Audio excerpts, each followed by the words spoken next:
Frank's Red Hot is the perfect blend of flavor and heat, so you can use an entire bottle to make recipes like buffalo chicken dip or buffalo nachos, or even things that don't start with buffalo.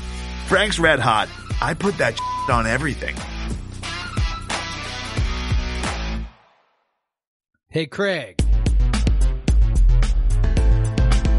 It's all on you, it's all on me. Can't you see? It's all on you, it's all on me. You and me, can't you? It's all on you, it's all on me. Hey, Craig.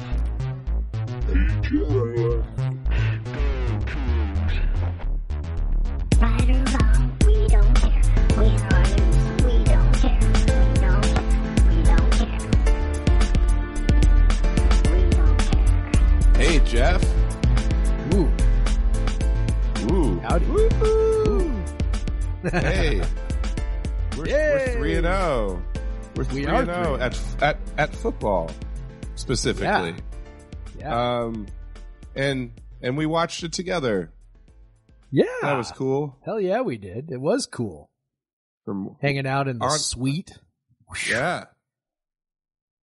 Keeping Feel up with the very, Kardashians, as whoever said Yeah. it on Twitter. I feel very special. Yeah. Me too. But it's old news for me now. That was my It second is. whole- You're just like, yeah. Yeah, boring. Boring.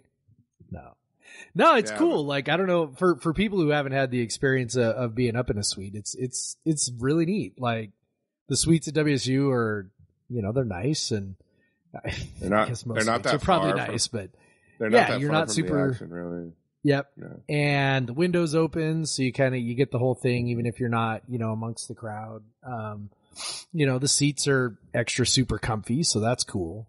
The seats that are in there. Food. There's food. That No part's line cool. for the. No line for the. no bathroom. line for your and no line for your booze. So Yeah. it's Yeah. like right All good outside the things. door.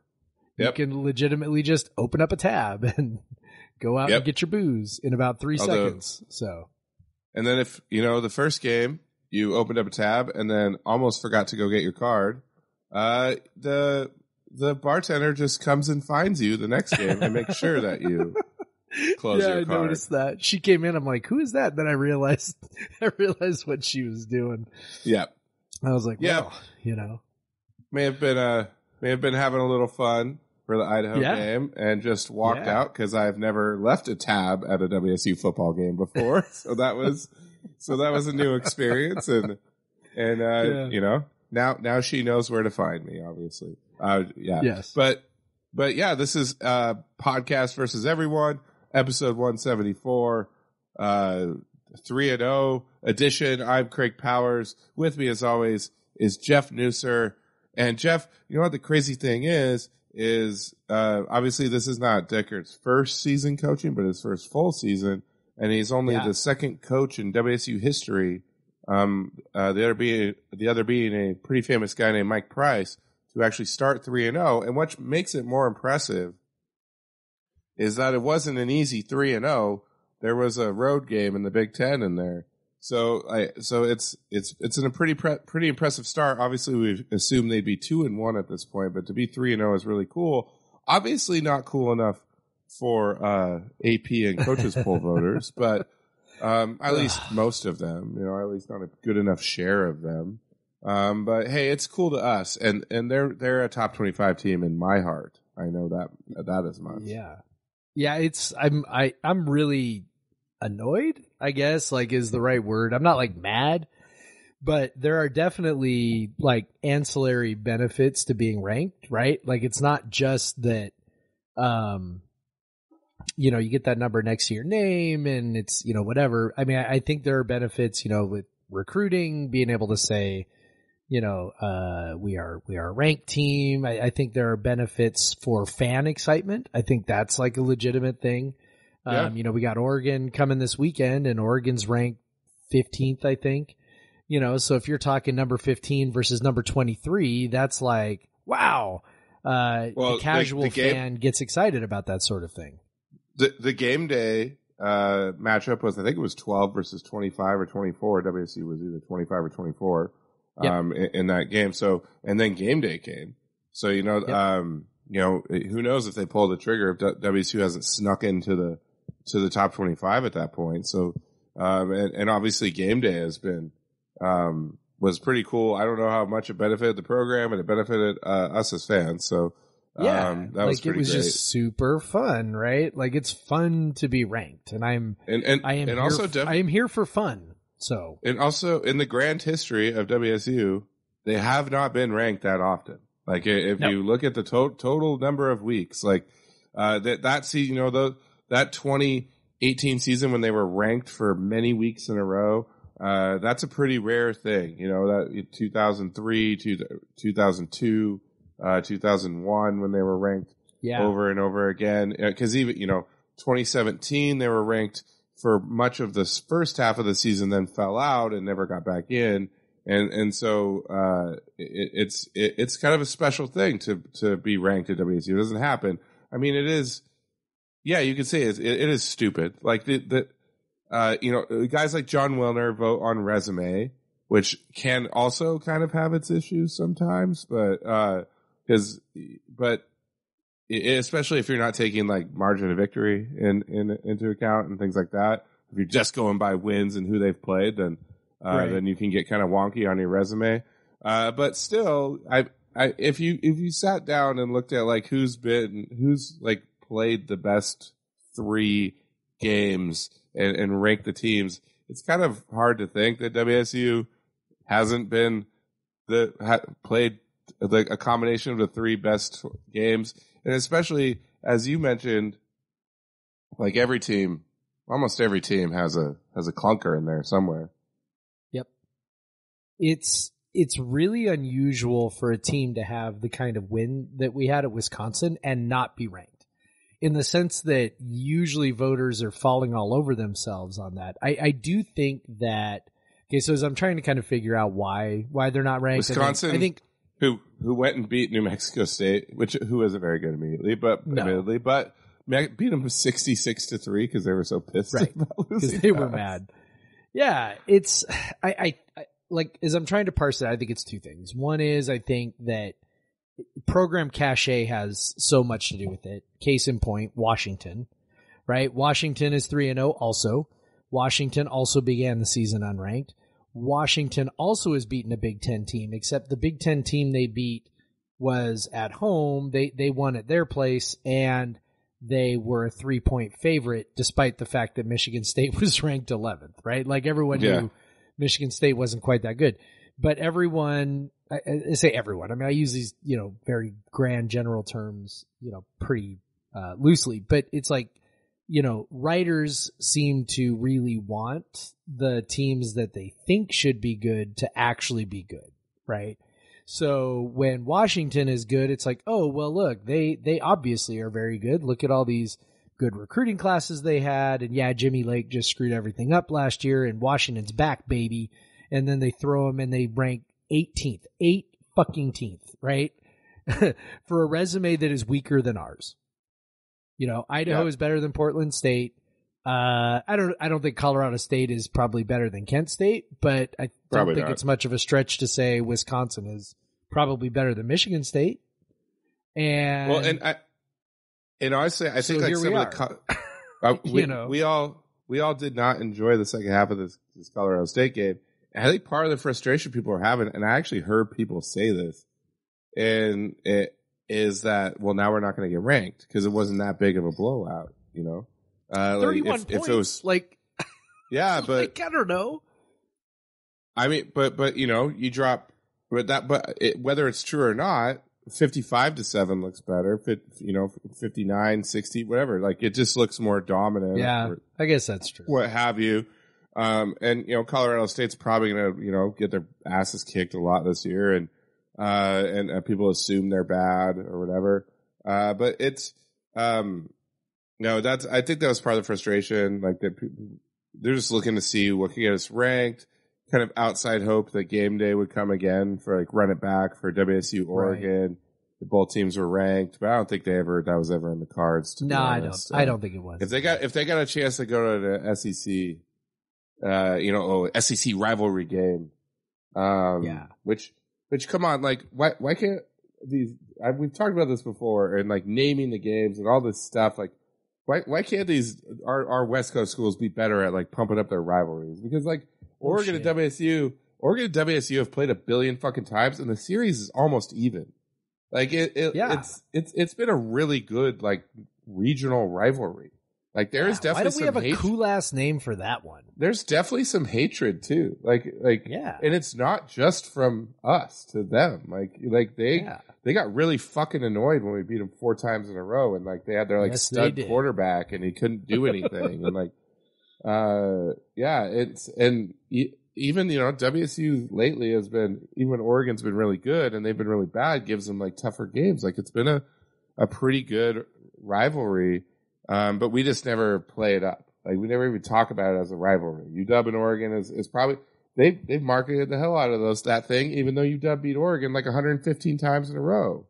Like they still were like, oh, this is so much hatred, and it's like, and but the two teams have rarely been good at the same time. You know, like it's so funny. Like WSU and Oregon were kind of on the same level for up until until like 2005 probably. Like they had basically done the same thing like ever. Yep. And right. And then Oregon kind of took off. They went to the CFP national championship a couple times, all that stuff. So that historically they've definitely surpassed us at this point. But still, like at the current state, like the last 10 years, that they've been pretty tight, and we just haven't hyped up this rivalry. And maybe if we did, the ESPN would be like, "Oh, we got to go to that," because they went to a game day at UW once because they're like, "Oh, this is a huge rivalry. This is like a big West Coast rivalry," because like UW was like barely ranked and all that stuff, Yep. But yeah, I don't know. Let's hype it up. Fuck the Ducks, fuck the Beavers. Like, get them out of here. We talked about this on other podcasts. We just need some cool ass names and a cool ass trophy. Like, I think that's what we're missing for sure. Yeah, let's do it. We need to think of something. We need market the shit out of this thing. We need to just do it like the Supporters Shield in soccer and the Cascadia Cup. Like it's just make it a fan thing. Like we're just gonna say this is a fan trophy, and I'm sure that's how most of them started anyway. So, or it's like a coach starts it or something. Or maybe we'd have call into Jake and say, hey, make up a name for this rivalry, and we'll figure. Like there's got to be some good names. Like we gotta get Lewis and Clark in there and some shit. Or that might be problematic at this point. I don't know, but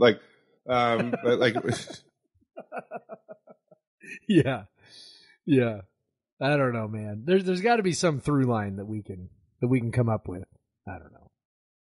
But yeah, that was back to your point about, should we have beat them by more? Yeah, we should have. Well, that's where especially after the first like 20 minutes, you're like, yeah. I told you, I was like, Craig, I got a feeling this is good. This is it, man. This is where it clicks. This is where the offense come together. This is it. And then at the end of the first quarter, I looked at you and I was like, yeah, this is it. It's happening. And then it happened a little more, and then it really didn't happen for the rest of the game. It was just like this is easy. Like they're just at like that. The first touchdown to Ollie, oh man, you were like, okay, we're fine today. Like we're fine. Yep. Like no letdown, right? We were worried about the letdown. Yeah. Defense started out hair on fire. I think it got a sack on the first drive. They got to stop, get the ball back, score in just a few plays. It wasn't a long drive. So you're like, okay, no hangover. They're not looking past them to Oregon. They aren't still, celebrating Wisconsin. So that was that's a plus on the coaching staff right there. And the players, got to give credit to the players too, because you still have to, even if someone tells you to do something all the time, you have to put it into practice. But yeah, they wanted to beat the hell out of Colorado State, and they did. And then maybe they took their foot off the gas a bit in the second half. Who knows? I don't think Colorado State suddenly got a lot better.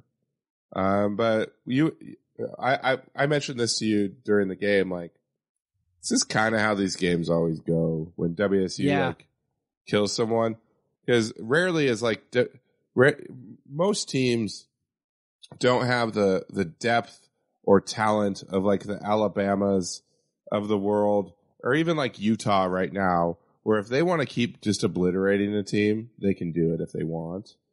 And because but like WSU probably doesn't have the total roster to do that. And they haven't quite exactly found themselves on offense as good as that opening stretch was. Like, obviously there's not everything has been perfect, and you know, and it's never going to be perfect, but there's still things you see like that could be improved, and they're still trying to figure it out. But it was positive to see that they just came out and lit someone up for a bit. Like, that was so fun. Like, it was just crazy, just so quick, like to jump on top and just not be really worried about the game. Like, we were frustrated in the second half, but that's a lot better than being worried that you're going to lose, because Colorado State never threatened. They got that touchdown. There was definitely like some kind of bad defensive plays that helped them get there, and at least they have, you know, the defensive staff has something to harp on and coach up, you know. So they never threatened, though. You never ever felt like they were going to come back in that game, and that was nice. Even though, you know, the offense, you know, got a field goal on the first drive of the second half and then just did nothing for almost the rest of the game. Yeah. What they did was, I guess, like, at the risk of just like oversimplifying it, like what they did was the sort of thing that a top 20-ish team often does. Like if you're a top 10 team, then you just, you know, keep your foot on the gas and you just continue to annihilate people. But when you're, you know, a top 20-ish team and you get off to a hot start, and then maybe the other team, even if they're bad, kind of makes a few adjustments, and then, you know, maybe you kind of stumble a little bit, you stall out a little bit. Like, it's actually not an abnormal thing, right? And it's funny how different it feels, how the sequencing, like we talk about sequencing all the time, right? It's like, it's how different things feel because it was the first half that was awesome and the second half that was a dud versus the other, right? So like, what if the game starts with us with a 10-7 lead at halftime, and then we end up winning 38-7 in the end, right? Like, we rip off 4 touchdowns in the second half to pull away, make it look easy. You know, does everybody just kind of go, oh, yeah, they figured it out. We're good. You know, we're rolling into Oregon. Like, I think probably that's how it goes, right? But because it was the first half, then it feels like, well, what happened in the second half? Why couldn't you keep doing it? And, you know, I think most people are smart enough to know that, you know, things aren't necessarily linear like that, but it also feels like to go from so good to so bad is sort of disconcerting, right? And by the way, I don't blame people who feel that way. To go from marching up and down the field and having explosives all over the place to being completely and totally unable to move the ball, like that is a little bit of whiplash. It's one thing if like you're like, well, you know, they just kind of were a little less effective in the second half. Like that's the kind of whiplash that causes you to like, well, wait a second, was the first half even as good as we thought? Like, was it maybe not as good as we thought because the second half is so bad? I'm going to go ahead and lean on the first half and just, you know, choose to think like, okay, like first of all, we are still young. There is still a bit of a letdown element. And look, like, even if they didn't let down out of the gate, I think I could make the case that they let down a bit in the second half. Like, the offensive line wasn't as effective, which was sort of like, when you see something like that, you kind of go, like maybe that really is kind of an intensity thing, because that's not a thing that should be, I mean, I don't know, maybe the other team was bringing really creative stunts and blitzes or whatever, and then all of a sudden they just got flummoxed, but I don't think that's what was happening. I think they just sort of like got a little less intense, and I was really encouraged by that final drive in that regard because it was sort of like, like they just went, you know what, we're just going to maul them for a bit, and they did, and got that last touchdown. And so I like I said, I tend to think the second half was, a bit more of a focus issue. Cam Ward, that interception he threw was, horrendous, right? Like, does he do that if it's the first half and it's close, or is that a thing that he's doing because he's a little frustrated? We're not moving the ball and we've got a big lead. So, hey, I'm going to try this, ridiculous throw that nobody is supposed to ever make, right? So I think the first half is more encouraging than the second half is discouraging. Oregon is, their defense is good, but I don't think it's great. Their offense is inconsistent. Now they played really well against BYU, and BYU's defense is tough. So maybe there's something there, but that was also at home. Maybe it'll be a little different coming. And I imagine that Martin will be completely packed this weekend. I think it's nearly sold out, already. And I'm sure it probably will sell out. I mean, if you want to look for concerning things, 4 sacks is too many against that defense. That's just not good. Yeah. They do have some legit edges. I mean, we talked about that. I know. But they have a couple of legit defensive ends, and the one guy got Fafita a couple of times pretty bad. Yeah. That's, Oregon's going to have good defensive ends too. So, yes. I mean, but despite think that, they like Wisconsin definitely got pressure. They have a really good defensive front. So I guess you could just kind of withstand it. One thing that's going to be kind of weird, Cam hasn't done much with his legs in terms of like picking up, like exploiting, over rushing and stuff. Maybe teams are kind of worried about that. He did have a big run against Idaho. Maybe they're trying to avoid that from happening. I will say, really encouraging thing in the running game is that Nakia Watson looks legit far. Yep. And he had a nice catch out of the backfield too, which obviously we know is huge in the air raid. Because he was a total yardage leader, even though he only touched the ball, I think, 9 times. He had 9 yards of carry, busted some big runs, had a 25. I think he just had the one catch for 25 yards. That's you like to see that, and because that was the running back, huge concern coming into the year. Nakia seems to have really solidified himself as the number one there. Yeah, and he has really he sheds tacklers better. He's he's quicker in his cuts. He makes more decisive movements. Like he's just better all around, and it's really showing. And he's a guy that they can use. And then even they actually made Jacobs wasn't super impressive in this game, especially when you put it up against. You were looking at that last drive, and him and Katzer were kind of trading runs, and Jacobs was struggling, and then Katzer, and it really just Jacobs seems to dance a bit much sometimes when we know in the kind of the air raid ready attack that's not always the best strategy because all they have to do is you're likely going to have people waiting at like the 5 yard because they're waiting for that mesh route. So like if you dance too much, you're not going to get by them. And right. So Jacobs, he's so quick. If you could just hit the hole, like he's going to get 5, 6, 7, 8 yards, like easy every time. Katzer was very, that was really cool. Like, to see him have that drive, tons of big runs, gets the touchdown. Theo Lawson wrote a story about him. He's an older freshman. His mom died 2 years ago in a tragic ATV accident, and so he took a couple years off. I think he was going to go to like a JUCO, but then he just never made it there. And so now he's here at WSU. As like an older freshman. But to see him get to have that moment, and now he's the for the second position on the running back depth chart this week. So it's Watson, and then it's Jenkins or Katzer. So obviously he's impressed the coaches, and he definitely if you wanted to look at who were the best two running backs in that game, he was right up there with Nakia. And so that's, good for him. That was a great moment. Yeah. So that was another game like the Idaho game where it felt like if we wanted to, we could have run for like another 150 yards if we wanted to.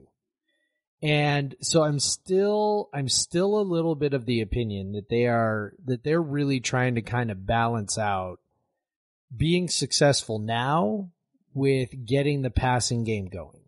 Because I think they know that if they're going to have the kind of success they want to have, that the passing game has to be explosive and it has to be dynamic and it has to be clicking. And so because of that, I think that I think they are still trying to work some stuff out. And so in a game where you're up, 31-0, right? Where maybe if you were I don't know, let's say for argument's sake, we were up 31-0 on Oregon, right? Well, you're not dorking around trying to throw the ball. You're just okay, well, let's just hammer them. Right. And let's just run the ball and let's keep the clock moving and, let's do that.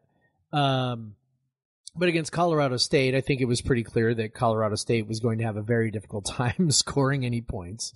I think the only points they scored came after Cam's interception, right?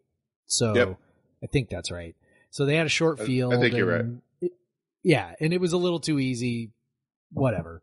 But it's it was clear they were never going to score 30 points. So you just kind of went, okay, well, let's keep throwing. Let's try to work out the kinks. And it was a bit ugly. I do think there's a balancing act there with that, but again, in the fourth quarter, they just went fine. I think they were looking to, assert their will on that last drive for a couple of different reasons and it worked out. So, I still think there's a game coming where we just run the ball 35 times. I think there is a game like that coming. I don't know when, I don't know against whom. I don't know if it's against Oregon or what, but I think there is a game coming where we just run the ball like crazy and, the offense or the passing game becomes a little more opportunistic. Because I think now we hit the real part of the season, right? I mean, beating Wisconsin was amazing for so many reasons like we've talked about, but also I think the goal is always, win the Pac-12 North, go to the championship game, try to get to a Rose Bowl. So I think in a lot of ways that this, especially with the offense, these first three games were kind of treated a bit like preseason.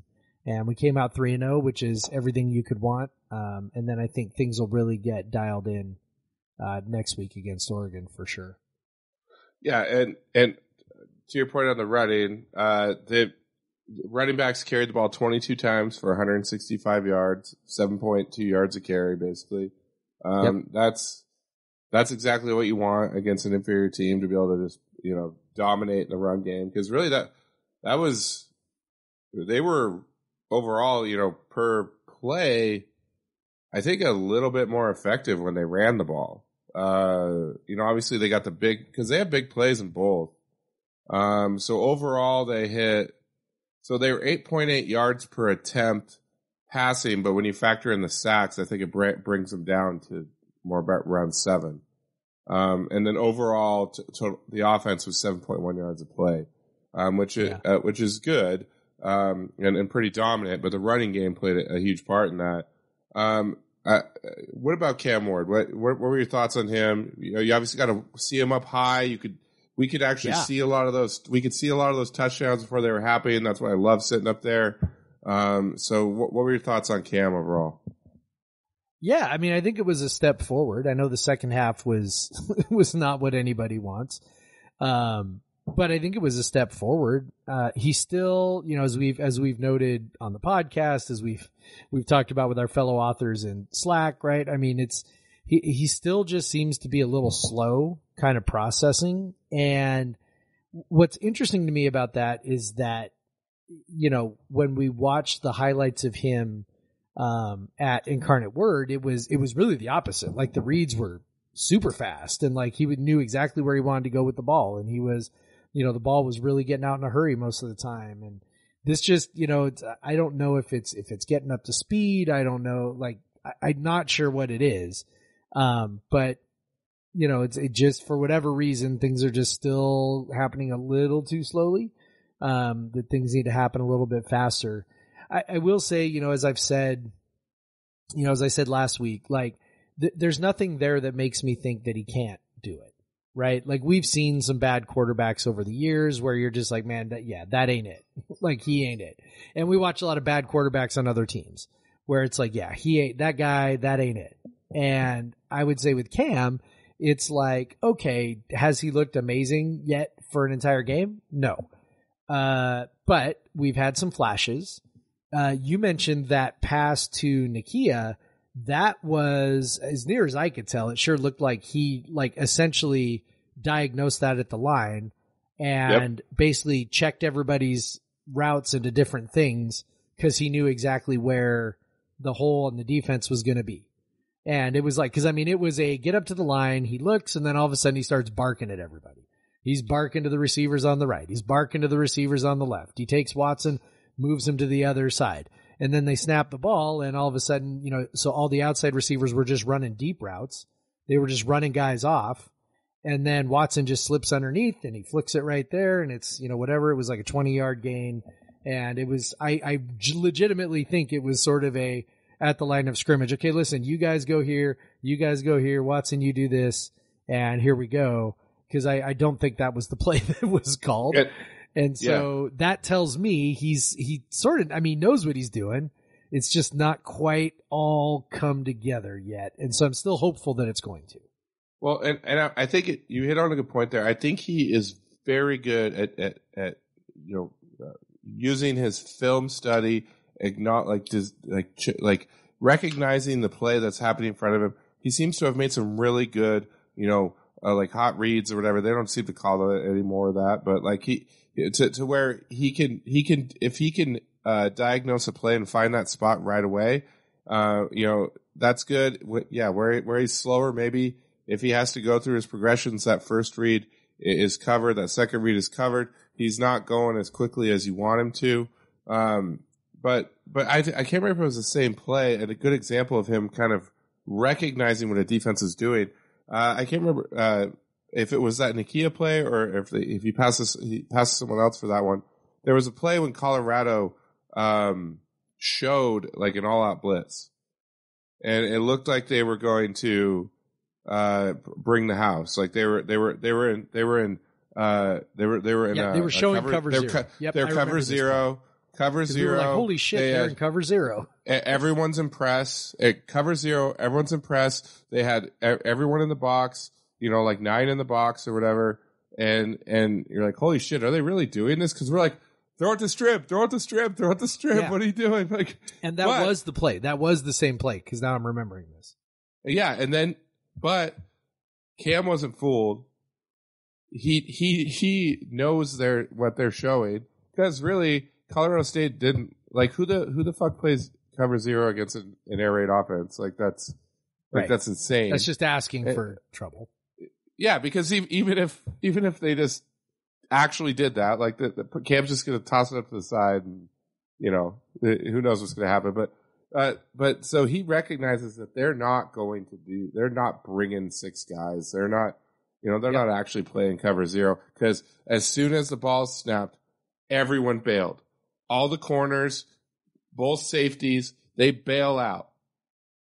And then he just dumps it to Nakia, and Nakia has like an easy 25 yards, And so that's impressive, like to not be like rattled by that all out blitz that's coming at you. And to recognize that they're not going to do this. Like they probably saw on tape in previous games, they like to show cover zero, and then they bail out into their regular defense. So that's impressive. I feel like he's done that a few times where he's made really good reads at the line. He's changed the play. So that's good things. Yeah, just got to be quicker in those reads. Hopefully he's getting there. So obviously he made some, and one thing, Eric Morris's offense so far looks like it has the potential to be amazing. Like there's just been there's just been some play design that there's definitely some wrinkles you can see that were in the air raid. Like we talked about, like Ollie coming across and running a wheel route and being wide open. Like you didn't really see the outside receiver from the other side and come across and run a wheel route on the other side of Mike Leach's offense. Like, so that was a sick play, and he was wide open, easiest touchdown that Cam Ward will ever throw. Like that was amazing. It was good to see Ollie and Stribling kind of beat up on some bad corners. That was nice. Like they got their yardage like pretty easily in the first half. So those were good things. Yeah, like you said, if you just want to go with that, the first like 25 minutes and they just got up 28-0 and everything looked like the easiest thing in the world. You know, maybe if there's an intensity issue there's not going to be an issue against Oregon. Like they're going to be as intense as they were coming into Wisconsin.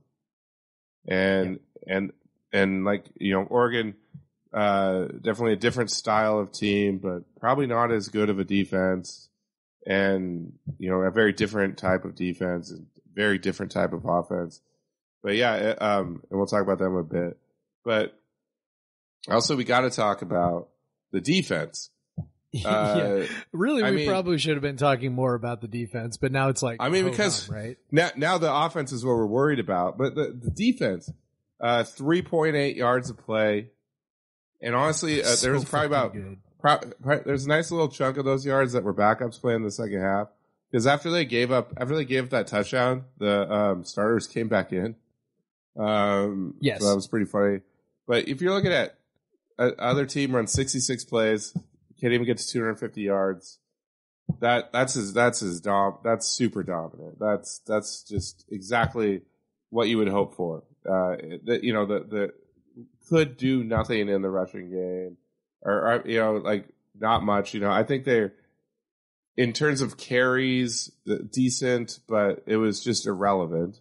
And then just the dominance in the pass rush using blitzes.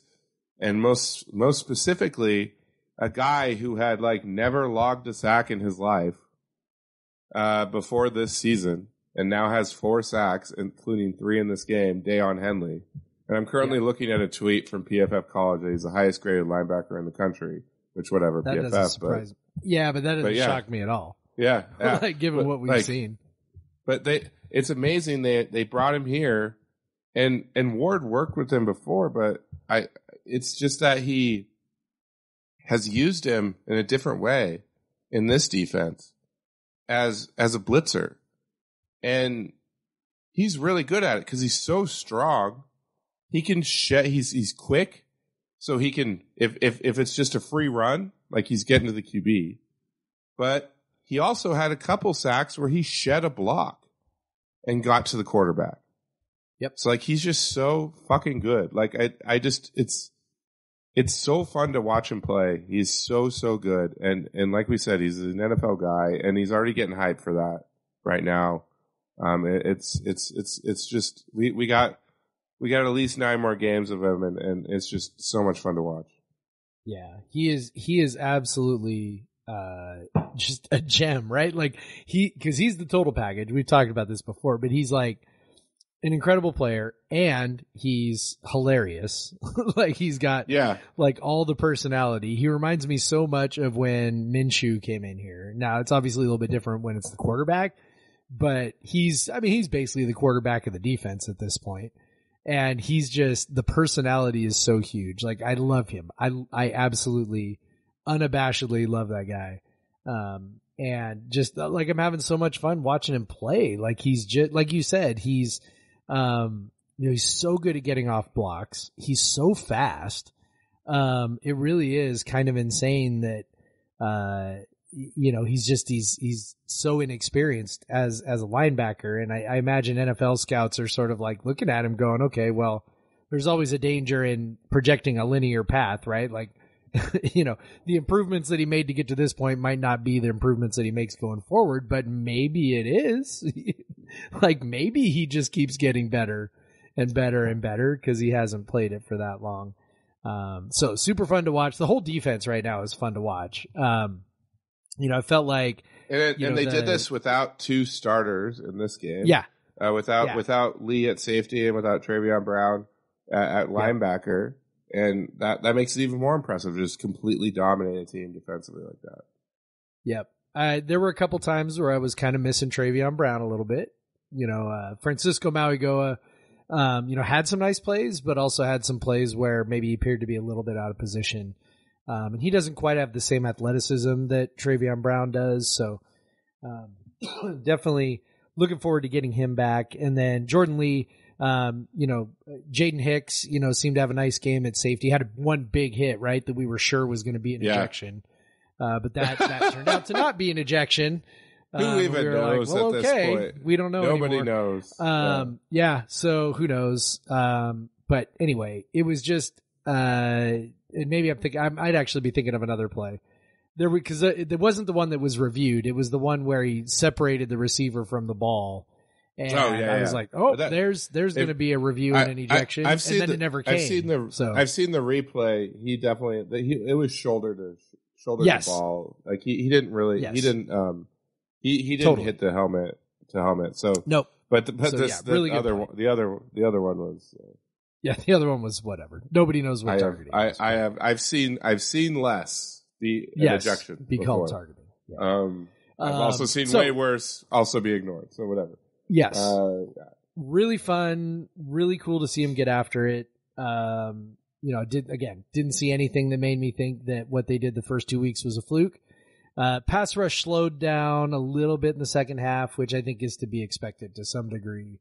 I think there was a little bit of, just the fact that, Colorado State was dropping back a lot, right?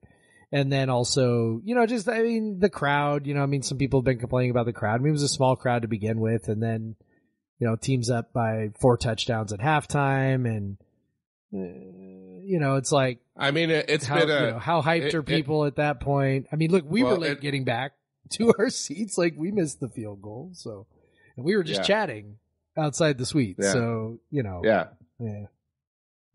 it's a, and it's just, it's kind of become a tradition. And I honestly, it's not like a WSU thing.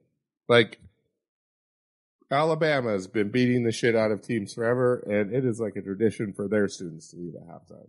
So I guarantee, though, it's a close game against Oregon. No students are leaving at halftime. I know they'll stay. So I'm not even ragging on them, cause it's not even like a WSU thing. Like, and look at what UCLA had in their stadium.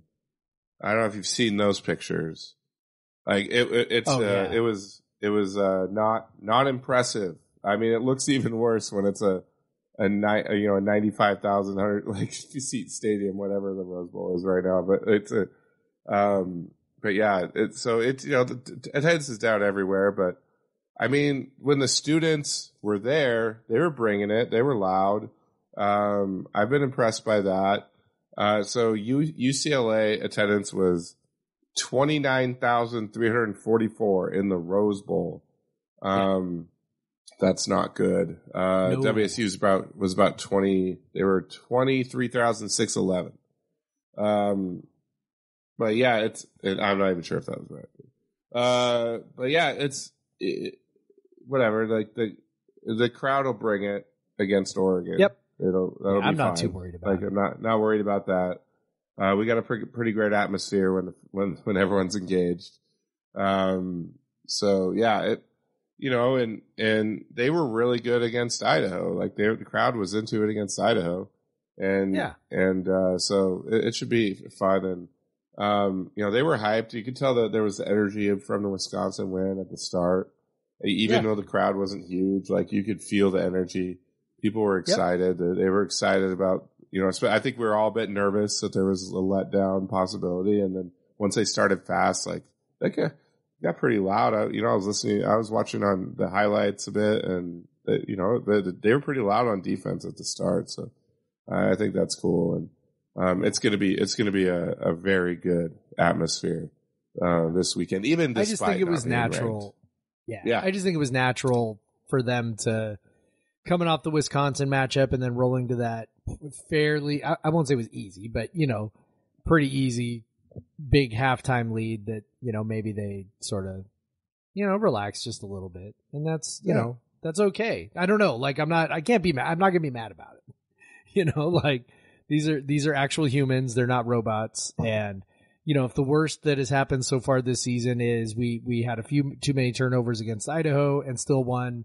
And maybe we cruised a little bit in the second half against Colorado State and still won by 4 touchdowns. Like, it's 4.5 touchdowns. That's a pretty good place to be. That's a pretty good place to be. So I'm not worried. I'm not concerned. And I know one last thing on the defense.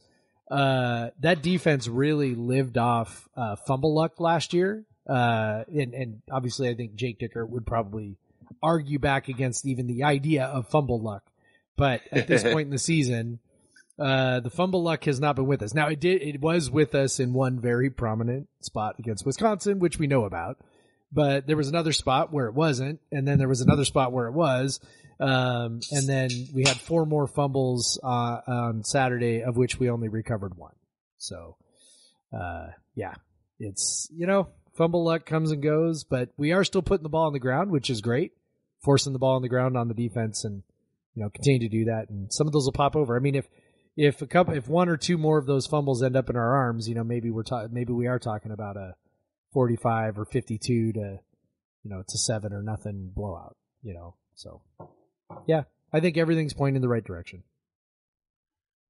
Yeah, defense still looks awesome. Another big test this weekend, and we'll take a break.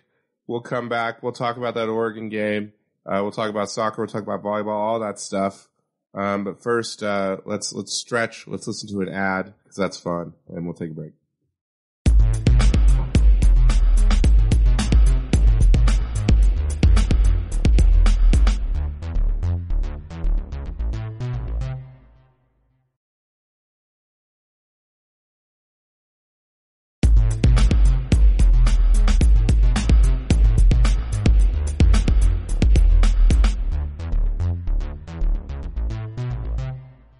And we're back. Another great advertisement once again. Woo. Which is not, you all don't get the same one. It's like based on the algorithm. So you might be like, if you're getting some weird ad, you got to kind of look at what your search history. So but Jeff, like I'm just thinking, like, how weird would the ad be based on your search history? Like, I don't know. I don't know, man. Also, anyway. we don't kink shame here. So no, not at weird. all. Maybe there's no such thing as a weird ad. So whatever you're into, that's whatever you're into. As long as it doesn't hurt other people. That's totally. that is the line. That's the big threshold. It's the big caveat there. So yeah, Jeff, we didn't actually, we brought a bunch of beer. We didn't get into a lot of it. We spent a lot of time at bars. So we didn't get into a lot of the beer we brought in a cooler. So I didn't get to have that many beers with you this weekend, actually, outside of a bar. Not our fancy beers that we like to drink.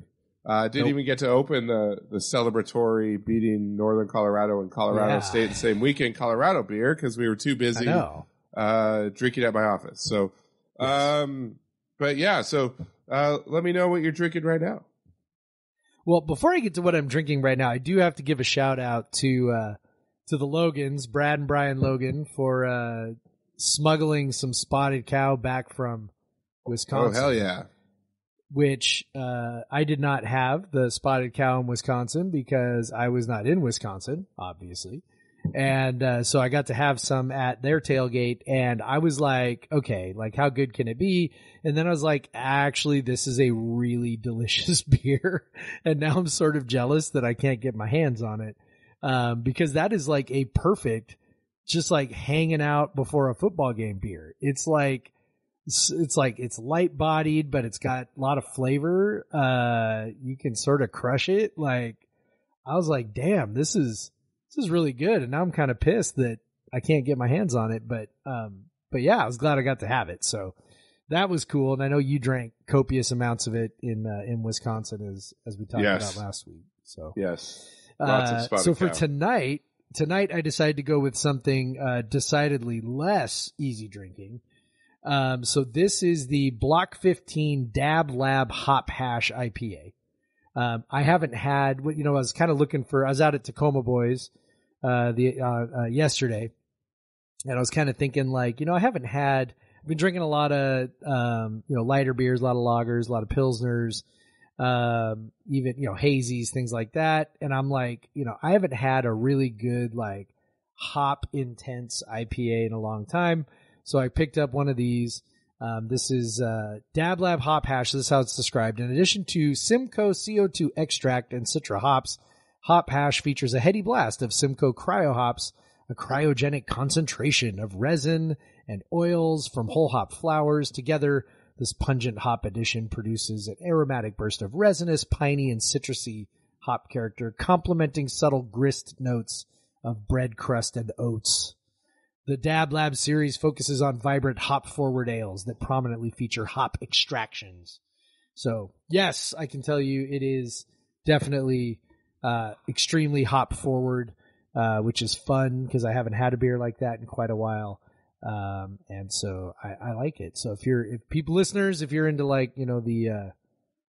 the something that's like mega hoppy, like intense hoppy, like this is your deal. I tried to pick up some fresh hops, but people had scooped up almost all the fresh hops there at Tacoma Boys. So I was like, oh, there's the stoop that Craig brought to Pullman that I didn't have. And then I was like, oh, they're all out.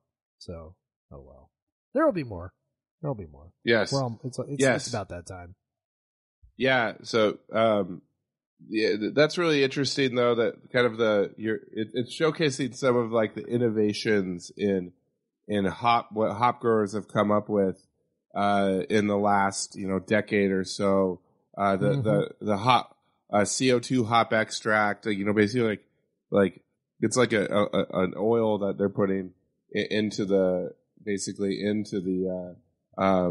a hop oil that they're putting into the beer. And then you also have the lupulin powder, which is like a powderized version of a hop. So, in addition to whole hop flowers, which is like the most old school version of a hop. So, it's kind of a fun, thing. And I think those are usually kind of lighter. They're not really very hazy, right? And so, nope. It's really all about a little bit to it, but very little. Yeah. Yeah. So that's a good one there. And so, yeah, we're also, it's fresh hop season. So, Yes. I'm drinking one of the ones that I brought to Pullman, but we didn't get to. Now, wait a second. You said yesterday you were definitely not going to drink on the podcast. No, I said the only time I will drink this week is on the podcast. Okay. I misunderstood. I thought you were swearing off drinking for a while. Because I had an insane run of Madison, Vegas, Pullman, and then Pullman again this weekend. Yeah. But I will have my children with me this weekend, so that'll kind of tamper down some of the drinking. So that'll be good. No, it won't quite go as hard as I did this last weekend, where I was dancing at Etsy Bravo till they closed. But yeah, so I have one of the ones, I brought some fresh hops. It's fresh hop season. I am a Yakima kid. So I'm all about fresh hop season. So what I have is a Greenkeeper Fresh Hop American Pale Ale from Little Beast Brewing. Little Beast is out of Oregon. I think I've mentioned this before, started by a former brewer at Logston Farmhouse Ales. So this is described as the quintessential American craft beer. That's high praise for yourself, I guess. This is the quintessential American craft beer. Yes, right here. We are amazing. Right here in my hand. An American pale ale made with pale and Munich malts. It's wet hopped with fresh Centennial hops. Only an hour from the fields. It's truly homegrown. So I guarantee that this is made from fresh hops from the Willamette Valley and not the Yakima Valley then, because they would not be able to drive from Yakima to Portland in an hour. But they could go from the Willamette Valley, which is a producer of hops, albeit a much less significant percentage of the American hop crop comes from the Willamette Valley. It's got a little bit tougher challenges because it's a lot more humid there, and hops are very susceptible to mildew. Yakima is kind of a perfect place for growing hops because it's very dry. It's on the right parallel. Hops grow the best around this area, going all around the world in both hemispheres. So Yakima is like kind of a perfect hop place. And until maybe what happens is in a lot of the hop growing areas is that eventually diseases take over, but Yakima is kind of the perfect place right now to grow hops, like in the world, like one of the most perfect places in the world. But this is Willamette Valley hops, and that's okay. We like all hops. We just like the Yakima hops better. But this is solid. One thing I think I've told you before, probably said on this podcast, I really like when a fresh hop beer is just fresh hops in a normal style rather than what they call a fresh hop ale. A fresh hop ale is where they try to do their best to make sure you taste like you know what a fresh hop tastes like. And Right. those can get extremely vegetal, grassy, they will taste like a flower. And which, people like that sometimes. People like their lavender and hibiscus, but hop flavors can be a little more intense. Yes. They just get like vegetal, grassy, like they taste like you're kind of drinking a carrot or something. It's like not the greatest taste, and sometimes the brewers kind of go overboard with that, and they only use fresh hops and all that stuff. But usually, like I like it when they take a pre-existing style, like a pale ale, an IPA. Definitely like it when they take like a lager or a Kolsch. Love when they do that. Like a fresh hop pilsner, give me that all day. But this one's very nice. Like it's a very hop forward, obviously pale ale. Reminds me of, a bygone era of clearer, like in between the original pale ales that came out in the American pale ales that came out in the 90s and the hazy pale ales that are dominant now. It's in between there, cause it's got a very light, but not super hazy, body. And it's just, very aromatic. Definitely has that fresh hop vibe to it. Very tasty, very drinkable, 5%, can crush it. Very good job, Little Beast Brewing. I enjoy this, even though you used the Willamette hops instead of the Yakima Valley hops. I forgive you, and I will still drink your beer and enjoy it. So, that's what we're drinking. It's fresh hop season, baby. Just a constant stretch. It's fest beer and Oktoberfest season. I lean towards the fest beers because they're nice and light and easy drinking. I do like a Marzen, but these fest beers are real tasty. I had a Reuben's fest beer to start the podcast. So given all that, I was drinking my Oregon beer. I usually don't do that. I guess I wasn't thinking. I was got all excited about the fresh hops. Let's go right into the Oregon preview right now. Yeah, mine's from Oregon too, but it's from Corvallis. So I guess. Oh fuck! That's well, better? yeah. There you go. I don't know. I think that is better. I think that Does that count? undoes. That counts, I guess. Yeah. Mine is from Clackamas, which is just most known for me for the mall. There's the Clackamas Mall. I think is what I know most about Yakima or about Clackamas. So no Eugene. We're not drinking any Eugene beers here. But yeah. So Oregon, they're pretty good. As long as they're not playing Georgia, but I don't think many teams will be good when they play Georgia. So that's not too much of a knock against any team at this point. So they've, after that Georgia game, they absolutely crushed Eastern Washington 70-14, which, Eastern has given a lot of FBS teams good games in recent history. Not so much that one. And then destroyed BYU as well, 41-20. So they've really come back from that Georgia game, showing they are a pretty solid, very good team, probably very deserving of their 15th ranking. But yeah, so far, it's kind of hard. When you read their aggregate stats, it has that Georgia game has such an influence. So you're kind of like, what? They're giving up 6.3 yards a play on defense. They're getting 6.15 on offense, so they kind of look like an average team because of that lopsided game against Georgia. But Yep. kind of what are you thinking of them so far? The last two wins have been pretty impressive against an FCS and against a BYU team, and that has you thinking like this is gonna be a pretty tough matchup. They have a pretty solid team overall.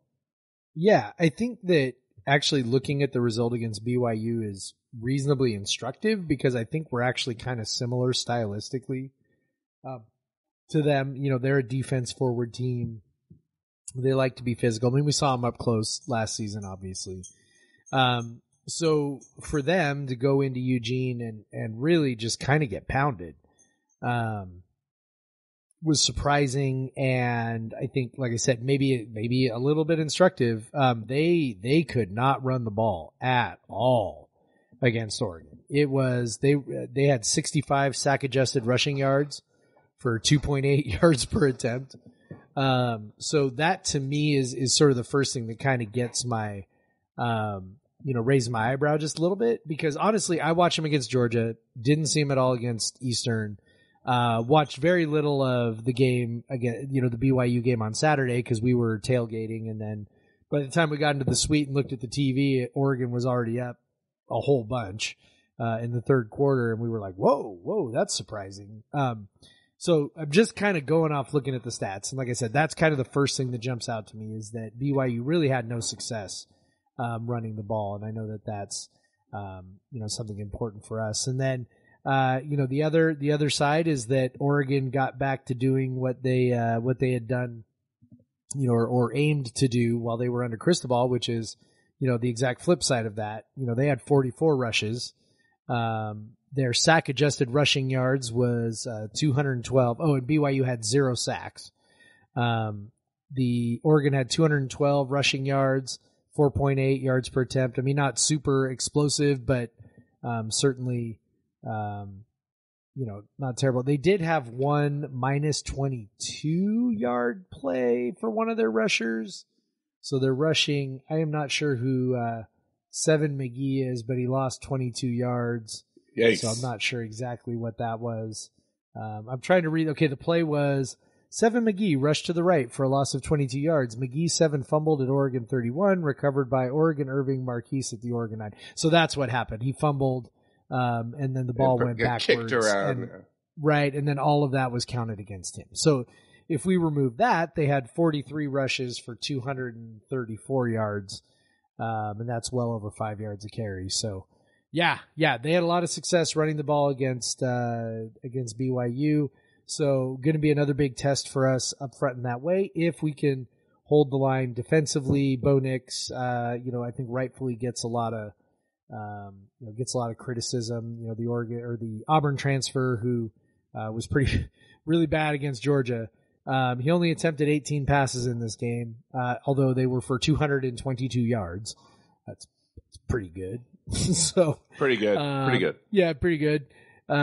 So I think the key there is, again, like most things. I mean, if a team's running the ball successfully 44 times, you're probably going to get hit over the top with the athletes that Oregon has. So, yeah, defense going to need to step up, do what it's been doing, and we'll see. We'll see. If this is a really good test. I mean, obviously Wisconsin was a great test, and we passed that one. So, if we can do that here and force Bo Nix to beat us, kind of the same formula as Wisconsin, yep. I love our chances. I really love our chances. BYU had success throwing the ball. A lot of it was late when the game was already out of reach, but they were able to throw the ball a bit. So, I was going to say the same thing in regards of kind of how they'll approach how I assume they'll approach this game. They're definitely going to focus on shutting down the run, putting them in long down and distances, making Bo Nix make plays. Bo Nix a little bit mobile, that Coug fans, that always, scares the hell out of you. But, he is a little bit mobile. And he, Oregon's going to run the ball more than they pass it, though. No doubt about that. And they have some good, running backs. Primarily, they use a couple guys a lot, a lot. Like they have, Marquise Irving, 27 carries, Noah Whittington, 24, Sean Dollars, 14, Bo Nix has 20. There's obviously some sacks in there. But you've got a couple guys with 11 and 13. So they don't really have like one workhorse, but they definitely have, they definitely run the ball a lot. No one averages more than 10 carries a game. So expect to see them mix it up. Much like Wisconsin, you'll see a lot of different running backs. So that'll be interesting. It is encouraging to me that they weren't like super explosive. Well, I guess if you take that 22-yard one out, they were a little bit more explosive, but they're 5 yards an attempt over the course of the year. But if WSU, they were able to hold down one of the most explosive running backs in the country. If they could have that same success in limiting big plays in the running game, and then also getting some of those no gains, getting some of those lost plays, so they can get our Oregon off schedule.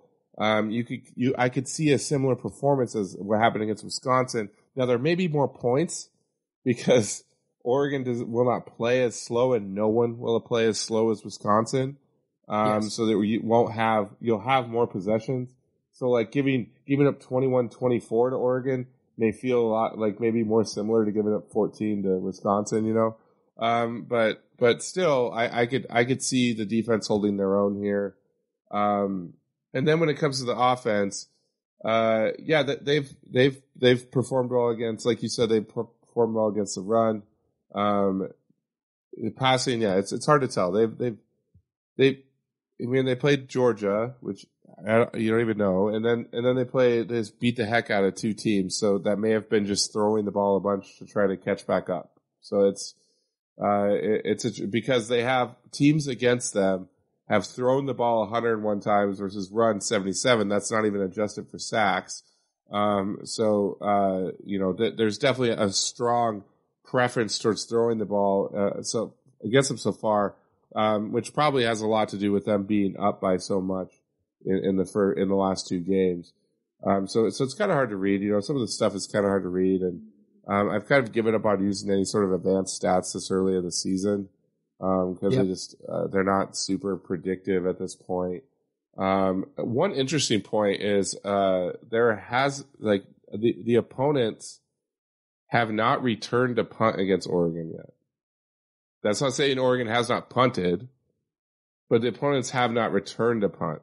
Oregon has punted 7 times, but apparently they've all been fair catches or downed or something. So that's kind of an interesting quirk, I would say. That is a weird quirk. So if you see WSU return a punt, which they probably won't do, honestly, they'll probably fair catch it. But if you see WSU return a punt, just know it's the first time in the fourth game. Will happen in the fourth game that Oregon has a punt return has happened against Oregon this season. So, pretty interesting.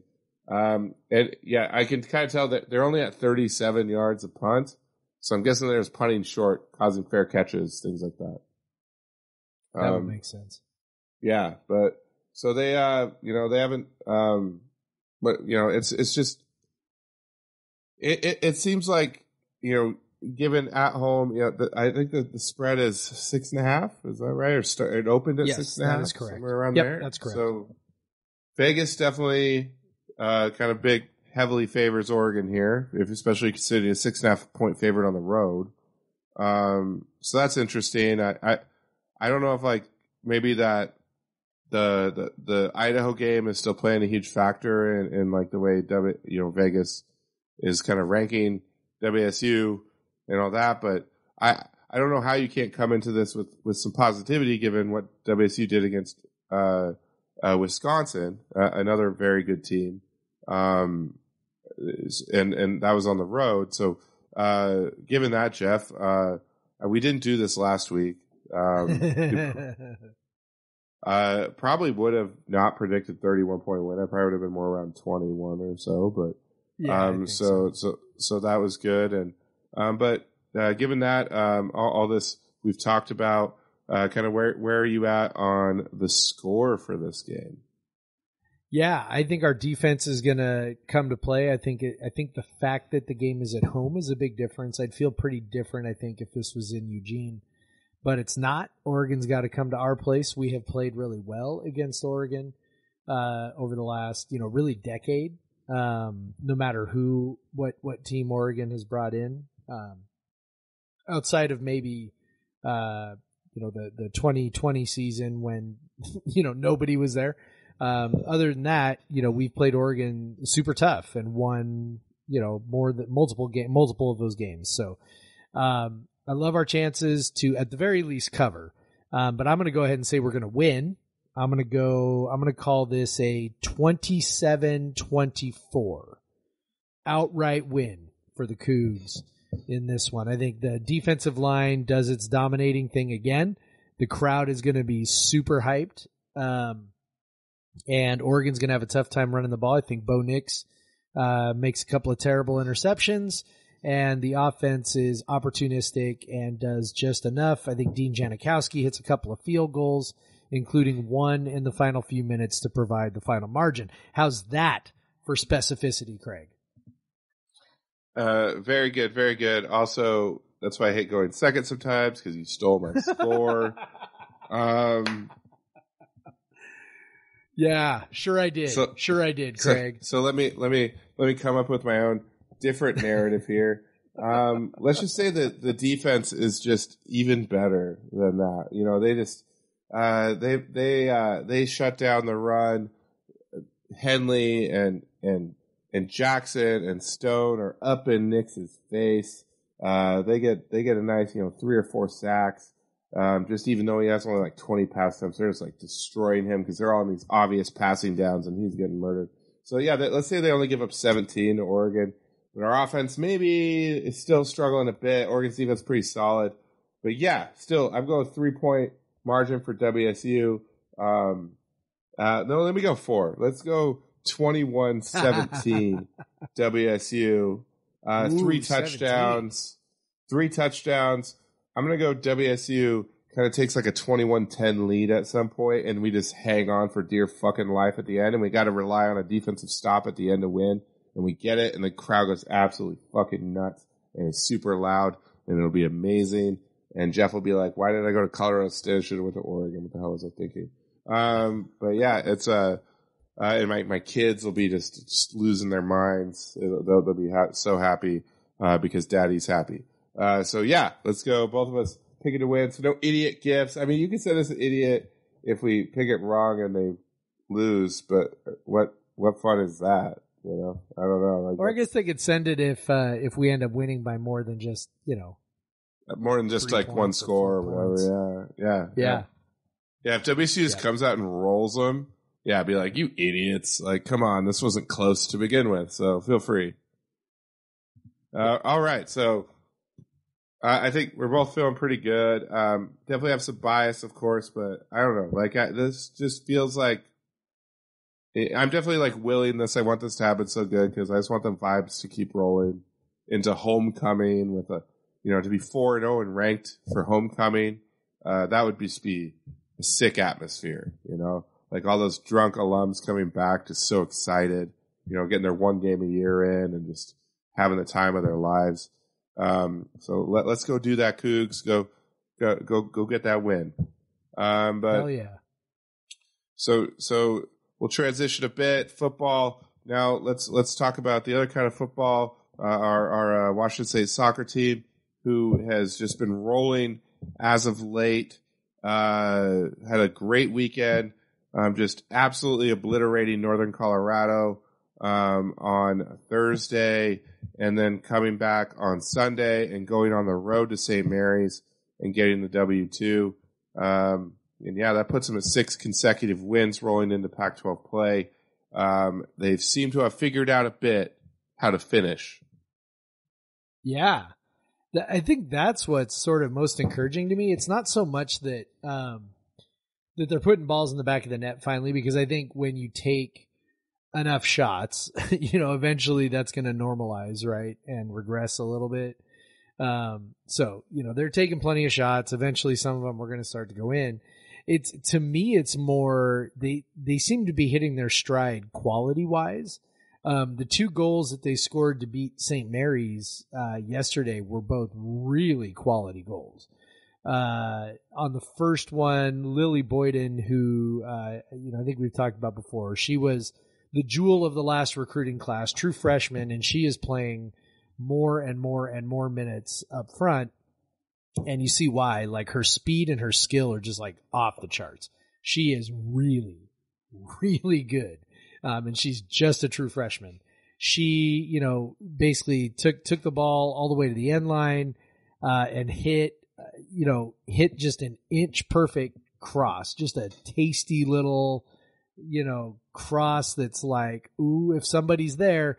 And sure enough, somebody was there, and they headed it back across goal, just like you draw it up, right? Like you're taught to head it back across goal because the keeper naturally is going to be moving with the ball.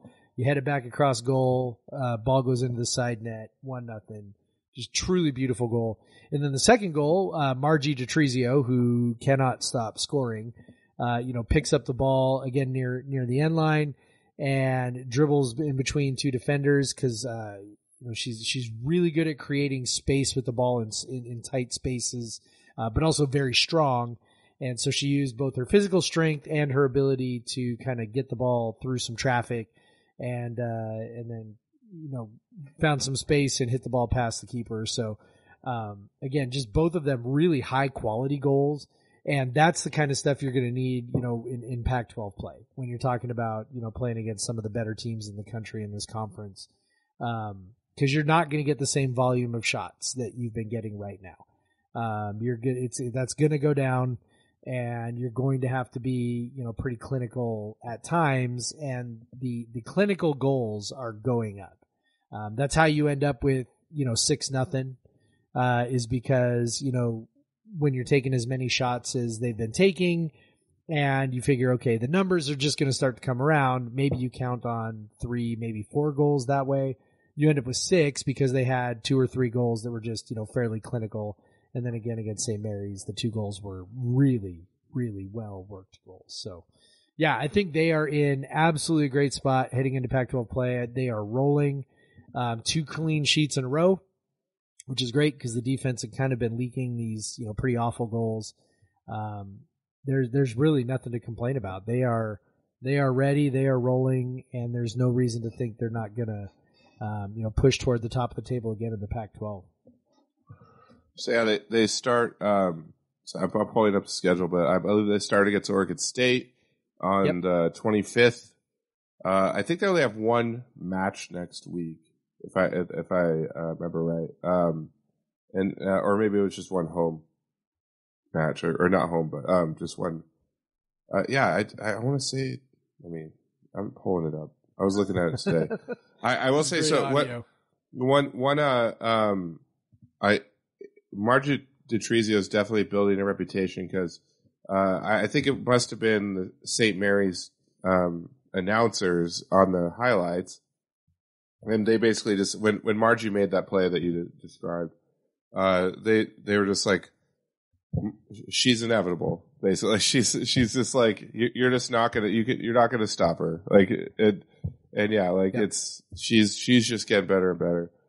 So yeah, they only have 1 this week on Friday, the 23rd, and then 29th next week, Colorado. They have 2 games next week. But so yeah, Oregon State on Friday. Oregon State, I could not tell you what they're up to, honestly. You can wait for the page to load, I guess. I don't. Yeah. So it'd be good to see them, start off quickly. I think. It just seems they're definitely there. There's no there's no reason to think they're one of the top teams in the conference. Oregon State's 4-2-2 currently. They've nothing too impressive on their schedule. They got absolutely whipped by Virginia. That's on the road. Acrovallis could end up being a huge win. Nice. Maybe we'll see how good Oregon State is, but if they're not, then you definitely need to win this. If they are, it makes it even bigger. So soccer.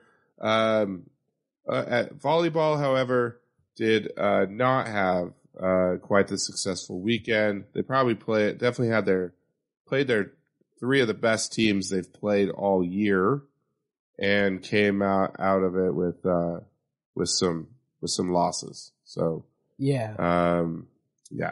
nothing, no wins. They didn't get steamrolled though, so I mean, I guess that's not bad. I guess, I don't know. Like they had a chance against their last game against Minnesota. And Minnesota's I think they're ranked number 6, and it was at Minnesota, so that's even harder, right? They dropped the first 2 sets, took the third one, fourth one was reasonably close, and then they lost that one. So, they lost to Pepperdine. They played 3. They lost to Pepperdine, and Pepperdine beat Minnesota this weekend too. Yep. They look like they're pretty dang good, and they lost. That was a tough 5 one. Sets, I think. In 5 sets, and they were up 2-1 at one point. Yep. So, tough weekend. Positive signs. No wins, but positive signs, I think. Doesn't get any easier this weekend. Nope. They're traveling to UW on Wednesday, and then to USC on Saturday. UW is ranked in the top 20. Always a good battle. They've had some pretty epic battles in recent years with UW. So that's going to be at 6, and that's actually on the Pac-12 network. So that's actually on TV. All the Pac-12 networks. So if you are one of the lucky people who have Pac-12 network, you can watch it.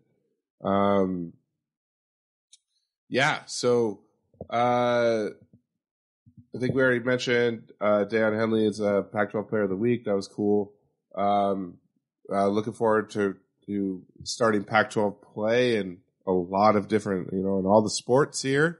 Very cool. This is when the season really kicks into gear, and it'll be over before we know it, which is always a bummer.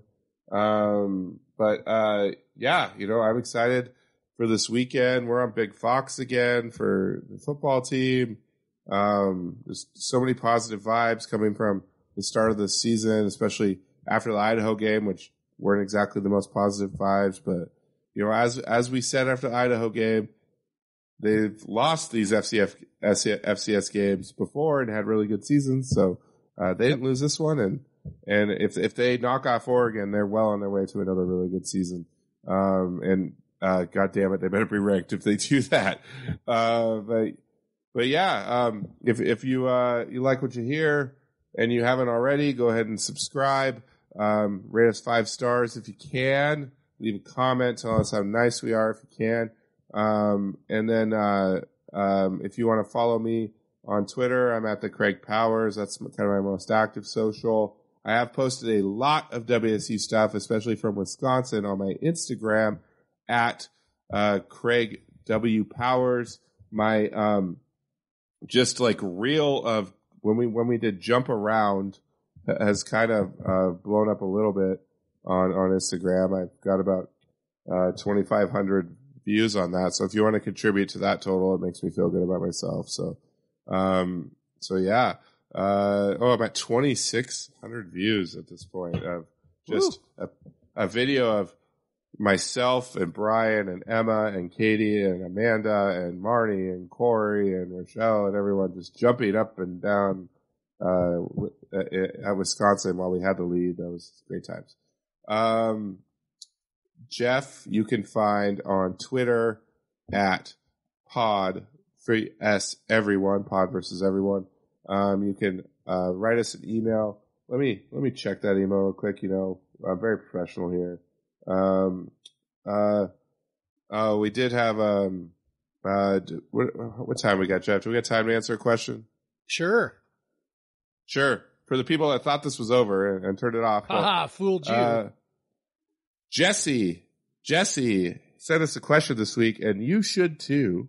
And maybe I'll be better and we'll answer it earlier. But Jesse asks, haven't heard much talk about the fact that having tight ends on the field for the first time in a decade can help. Maybe it's helping our young OL to protect Cameron Ward. Yes.